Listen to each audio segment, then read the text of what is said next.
ನಟನೆಗೆ ಸರ್ ನಾನು ಅವ್ರ ಮಗ ಫ್ರೆಂಡ್ ಥರ ಇದ್ದೆ. ಸುಮಾರು ವರ್ಷಗಳಿಂದ ನಾನೇ ಅವ್ರ ನಾಟಕ ಕಂಪ್ನಿದೆಲ್ಲ ಹ್ಯಾಂಡಲ್ ಮಾಡ್ತಿದ್ದೆ. ಅವರು ರಂಗಾಯಣ, ಸಿನಿಮಾ, ರಾಜಕೀಯ ಅಂತ ಹೊರಗಡೆ ಎಲ್ಲ ಓಡಾಡ್ತಾಯಿದ್ರು. ಸೊ ಕೆಲಸಕ್ಕಂತ ಹೋದಾಗ ಈ ಥರ ಆಗುತ್ತೆ ಅಂತ ನಮಗೂ ಆ ಥರ ಎಕ್ಸ್ಪೆಕ್ಟೇಷನ್ ಇರಲಿಲ್ಲ. ಅಂತ ಏನು ಮಾಡೋಕ್ಕಾಗಲ್ಲ. ಇಲ್ಲ sir, last year first time attack ಆಗಿತ್ತು. ಜಯದೇವಲ್ಲಿ ಬೆಂಗಳೂರು ಜಯದೇವ್ ಹಾರ್ಟ್ ಸ್ಪೆಷಲಲ್ಲಿ ಟ್ರೀಟ್ಮೆಂಟ್ ಕೊಡಿಸಿದ್ವಿ. ಬಟ್ ಇದು ಸೆಕೆಂಡ್ ಟೈಮ್. ಬಟ್ ಮೇಜರ್ ಹೆವಿಯಾಗಿ ಅಟ್ಯಾಕ್ ಆಗಿರೋದ್ರಿಂದ ಸೊ ಡಾಕ್ಟ್ರ್ ಏನೇ ಚಿಕಿತ್ಸೆ ಕೊಟ್ಟರು ಅವ್ರು ಸ್ಪಂದಿಸಲೇ ಇಲ್ಲ. ಹೋಲ್ ಡೇ ಅಲ್ಲಿದ್ದೆ, ಅವ್ರ ಜೊತೆಗೆ ಇದ್ದೆ.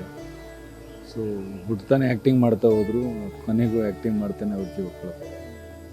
ಎಷ್ಟು ದಿನ ಆಗಿತ್ತು ಸರ್ 3 ಡೇಸ್ ಆಗಿತ್ತು. ಇಲ್ಲಿಂದನೇ ರಂಗಾಯಣದಿಂದನೇ ಲೀವ್ ಹಾಕಿ 9ನೇ ತಾರೀಕಿಗೆ ಹೋಗಿದ್ರು.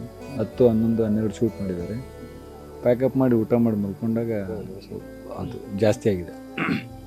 ಈಗ ಇಲ್ಲಿಂದ ಎಷ್ಟು ಗಂಟೆಗೆ ಸರ್ ಇಲ್ಲಿ ಊರಿನ ಗಣ್ಯಾತರು ಯಾರ್ಯಾರು ಬರ್ತಾಯಿದ್ರು ಗೊತ್ತಿಲ್ಲ ಇನ್ನೂ. ಸೊ ಅವ್ರು ಬಂದಮೇಲೆ ಅವರಿಗೆಲ್ಲ ದರ್ಶನ ಕೊಡಿಸಿ ನಾವು ಇಲ್ಲಿಂದ ಬಾಯ್ ಕಾರು ಅಥವಾ ಬಾಯ್ ಹೆಲಿಕಾಪ್ಟರ್, ಹೆಲಿ ಆಂಬ್ಯುಲೆನ್ಸ್ ಕೇಳಿದ್ದೀನಿ. ಸೊ ಯಾವುದು ಅವೈಲೇಬಲ್ ಆಗುತ್ತೆ ಅದನ್ನು ನೋಡಿಕೊಂಡು ಇಲ್ಲಿಂದ ಸಿಂಧಿಗೆ. ಯಾಕಂದರೆ ಅಲ್ಲಿ ಸಾವಿರಾರು ಫ್ಯಾಮ್ಲಿ ಇದೆ, ಅವ್ರ ಪರ್ಸ್ನಲ್ ಕುಟುಂಬ ಇದೆ, ನಮ್ಮ ಫ್ಯಾಮ್ಲಿ ಇದೆ. ಮೇಲಾಗಿ ಫ್ಯಾನ್ಸು ಸುತ್ತಮುತ್ತಲು ತಾಳಿಗುಟಿ, ಬಿಜಾಪುರ, ಅವ್ರು ಎಲ್ಲೆಲ್ಲೂ ಫ್ಯಾನ್ಸ್ ಎಲ್ಲ ಬರ್ತಾಯಿದ್ದಾರೆ. ಸೊ ಅವರಿಗೂ ಒಂಚೂರು ಟೈಮ್ ಕೊಡೋ ನನ್ನ ಉದ್ದೇಶಕ್ಕೋಸ್ಕರ ಆಲ್ರೆಡಿ ನಾನು ಹೆಲಿಕಾಪ್ಟರ್ಗೂ ಮಾತಾಡಿದ್ದೀನಿ. ಇನ್ನೇನು ಒಂದು 1/2 an hour ನಾನು ಡಿಸೈಡ್ ಮಾಡಿ ಹೇಳ್ತೀನಿ ಸರ್. ಎಷ್ಟು ಗಂಟೆಗೆ ಹೋಗ್ಬೇಕು ಅಲ್ಲಿ ಸಾಯಂಕಾಲ 4 ಗಂಟೆ ಒಳಗಡೆ ಮಾಡಲೇಬೇಕು ಟೆಲಿಕಾಸ್ಟ್. ಬಿಕಾಸ್ ಅಲ್ಲೇ ಮಂಡೇ ಆಗೋಗ್ಬಿಡ್ತೀವಿ ಇವಾಗ.